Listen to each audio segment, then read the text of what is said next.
A fire phoenix was unfortunately captured by an iron net. The man planned to take it back to the king. The poor phoenix begged the man to release it, and to everyone's surprise, it shed a single, burning tear. Seeing the sorrow in the phoenix's eyes, the man felt a surge of compassion. He immediately freed the bird from the heavy net. Once liberated, the phoenix soared into the sky as if reborn, spreading its massive wings. Grateful, the phoenix glanced at the man before taking off into the clouds. To repay the man's kindness, the phoenix left behind a single, pure feather. This feather could protect the man from harm in times of danger. However, because the man, Avanti, failed to capture the phoenix, the king had him thrown into prison. Avanti planned to use the pure feather as evidence of his encounter, but to his shock, the feather now appeared dull and lifeless, more unsightly than a chicken feather. This caused the entire room to burst into laughter. The king, feeling mocked, ordered Avanti to be executed on the spot. As the executioner's axe was raised, the feather suddenly ignited in flames. Everyone looked up in astonishment to see that the phoenix, sensing that Avanti was in danger, had returned just in time. It landed above the town, and its warm fire surrounded the entire town. At that moment, everyone believed that Avanti had told the truth and hailed him as a hero.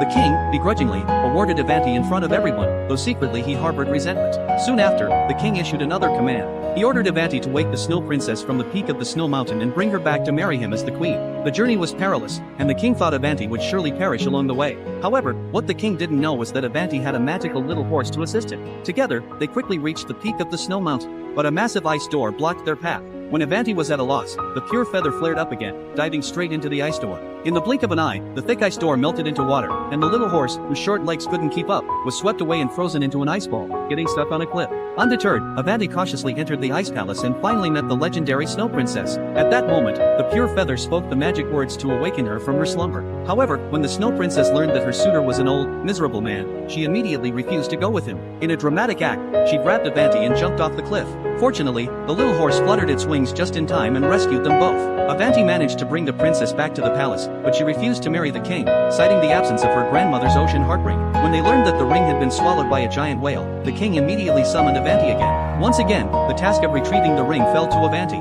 Riding his little horse, Avanti flew over the vast ocean, but a flock of seagulls knocked him out of the sky. When the little horse managed to pull him back up, they saw, looming ahead, a massive whale tightly bound by iron chains on the surface of the sea.